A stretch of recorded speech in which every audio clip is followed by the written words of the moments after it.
In today's session, we'll talk about the strategies for real estate in Dubai market. If you're advertising in Gulf News, Khaleej Times, nothing against them, but their footprint is regional. We wanted to take it international.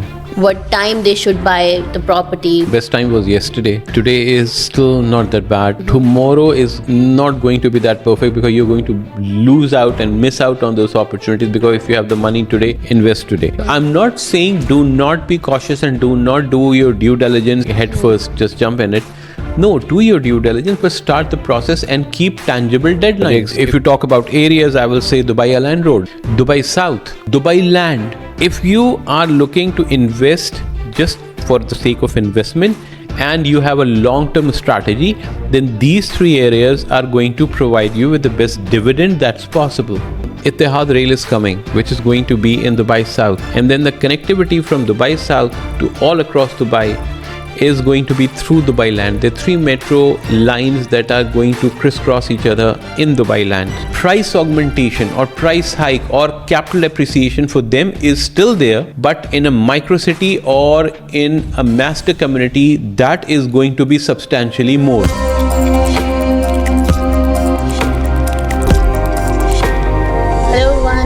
Today we are here with another exciting episode of Break Pass. Dubai real estate market is the market for the investors. It's the hub for the investors. We have talked multiple times about it, that this is attracted by the investors because of its tax-free environment, world-class and wonderful architecture, infrastructure, strategic position, potential growth in the population. Not just this, but also investors can have 100% of the profit on their capital gain and the income as well, which leads to the creation of wealth. We have talked about the wealth creation multiple times in previous podcasts.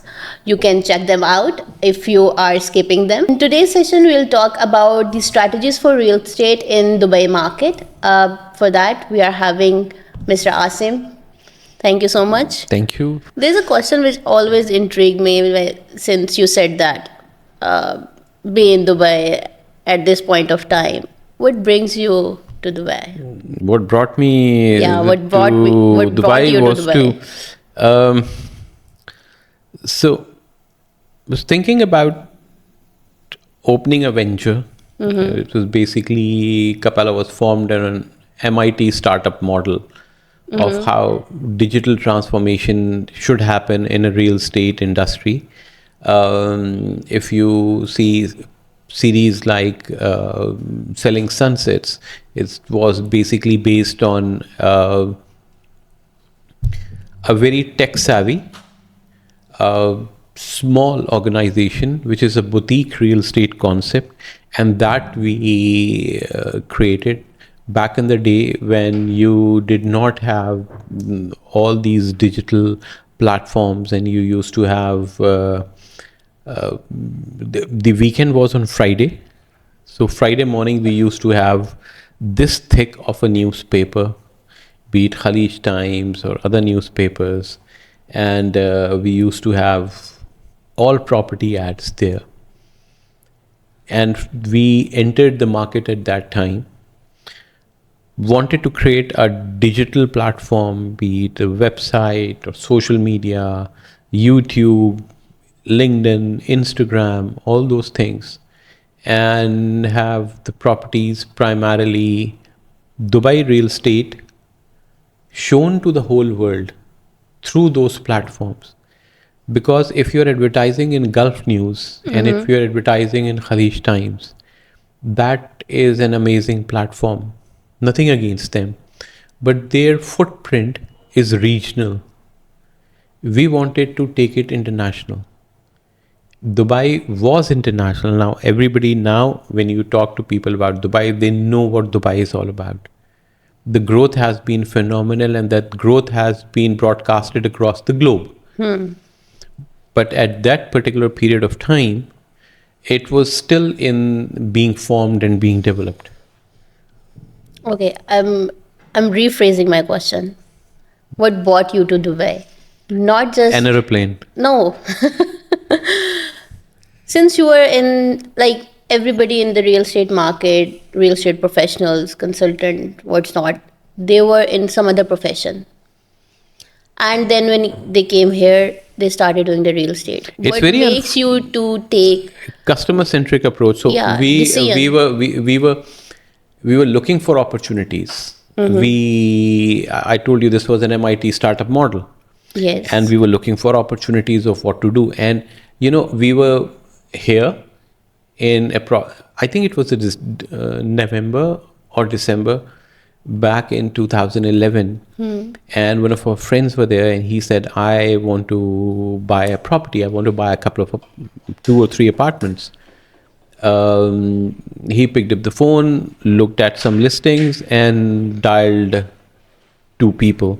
All right. Both of them promised that yes, they would come back to us with real estate, with properties, with these things. Yeah, I have these amazing apartments, and give me half an hour, and share all the details with you. It's been, I think, around 14 years, and we're still waiting for that call. So I thought that yes, there is a lot of room here. There's a lot of gap in the market, and we just wanted to explore that gap. Since I was when I came here, I was coming from a customer centric background and customer services background, so that helped me in creating this. Very interesting. I just wanted to know the story behind. In a nutshell, that is the story. Yeah. I don't know what you were trying to get out of it, but that was the actual story. That's the actual story how Capella Properties actually Yeah. found. So back in time, you realized that there's a gap in the market. You can, work in this environment. You came here. Was it an easy journey? You see, no journey, if you consider it, is an easy journey, but easy is a state of mind. Change is always difficult. The 2 most important things that people need to understand is that the change is always difficult, and when you go into another environment, you reach another place, you have to unlearn a lot of things that you have learned in your previous environment. You have to unlearn and then learn. So that unlearning process, if you understand it, it's going to ease the transition. If you don't understand it, then you are going to resist the change. The change is inevitable. If you resist it, it will delay the process, and it will be quite a problematic process. Okay. So what I find that you have a very perfect timing of initiating anything like talking to the investors or the potential. It's not a perfect timing. I wouldn't call it perfect timing. I will call it, you take what you have, and then you make the best of it, and then you react accordingly. The time frame and the things that you have gotten, if you have a customer centric approach towards that, then real estate industry is something which is very suitable for you. So tell me one more thing about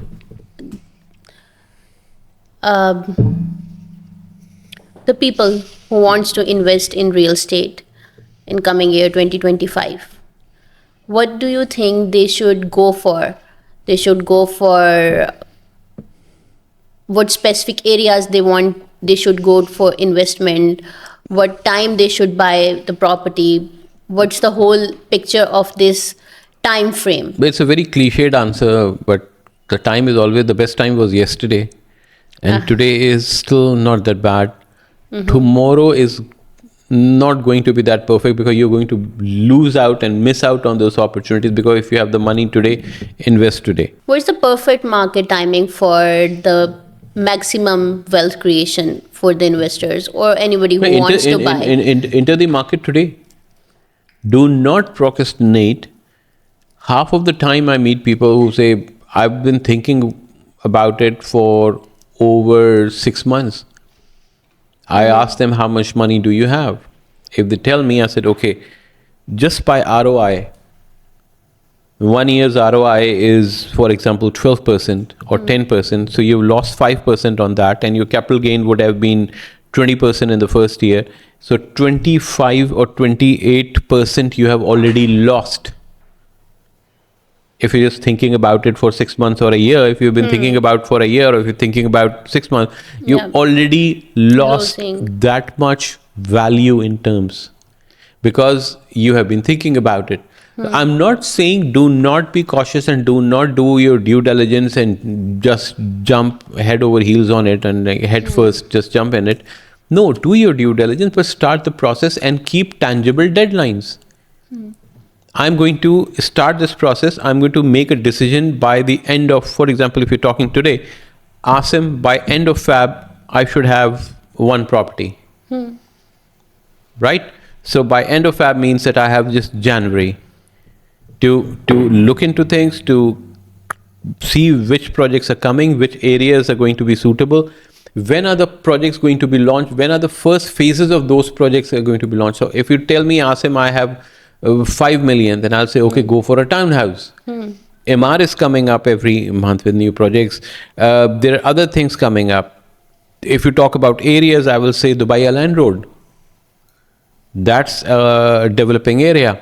Dubai South, a developing area. Dubai Land, behind Arabian Ranches 3, is a developing area. If you are looking to invest just for the sake of investment and you have a long-term strategy, then these three areas are going to provide you with the best dividend that's possible. So Now, you are looking forward to, if we talk about year 2025, you say that Alan Road, the Dubai Land Road, you Dubai Alan have Road, you yeah. have MR's project, the Valley. Yes. Now the Valley is going to start from Dubai Land Road and go all the way towards Al Qudra, where you have the Mac Hills too. So imagine the magnitude of this project. Imagine the amount of amenities that are going to come there, and this is going to be not even a master community. This is going to be a small town, right? A town Micro in a city, town. micro Micro city. city. Yes. Now the world is moving towards micro cities. So invest in a micro city. Micro city will give you what benefit micro city will give you. Micro city is something where you have 10,000 people to 50,000 people as the residents. Anything, if you enter a micro city over a weekend, you don't have any need to come out of it. So that's a micro city. And in a micro city, your price augmentation is in 3 phases. You have your baseline phase when your townhouse or villa, whatever property that you have purchased there is complete. Then the next phase is your sub community is complete. Your master community is being completed. All the amenities are being kept in place. You have schools, hospitals, shopping malls, all within the community. The community centers are there, the walking tracks, the jogging tracks, cycling tracks. Even if you have lakes or whatever you have in that community is 100% ready. So this augmentation of pricing will take you from the time you bought it. I always recommend pre-launch phase to 5 years down the line, 7 years down the line, 10 years down the line. You will have in micro cities, if they're well planned and well developed, around 200% increase in its value. So what about Dubai Land? How you are seeing the future of Dubai Land? Well, Dubai Land has a lot of capacity to increase, to augment. Then you see the land parcel is also there, and the amenities are being developed. Predominantly, Dubai Land is going to be whatever you have now. The initial part of Dubai Land has more of apartments, and the newer phases have more what you call townhouses and villas. That means the per capita density of population in that area is not going to be very huge. This is an important factor once you see places like Marina, places like Barsha, places like JLT, where you have a lot of verticals.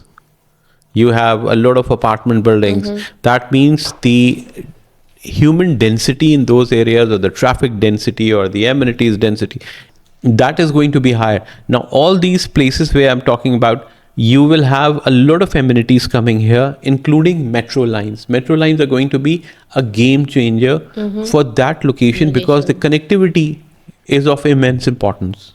You have all the amenities there. Hospitals are being built there. Uh, you have shopping malls being built there.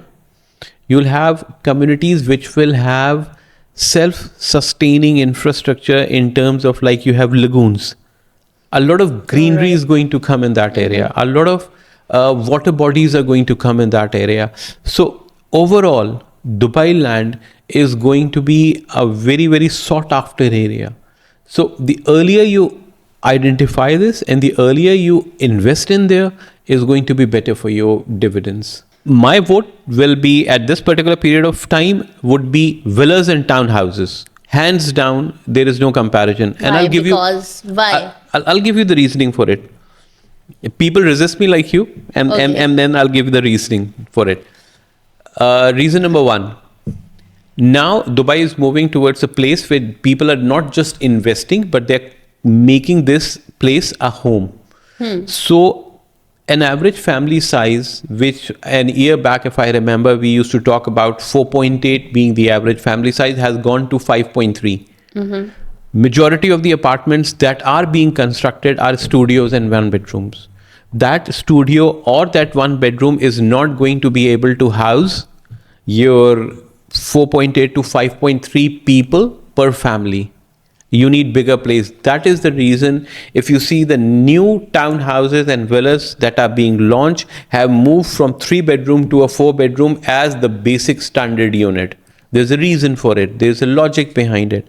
Number one, all these townhouses and villas that are coming, majority of them are in the master communities, if not micro cities. So you have more playgrounds, you have more water bodies, you have more green spaces, you have more parks, and the amount of greenery surrounding those communities is going to be much more than if you're living in an apartment building. So that means apartments are either in a master community like Dubai Hills, or they can be independent like in JLT and Marina.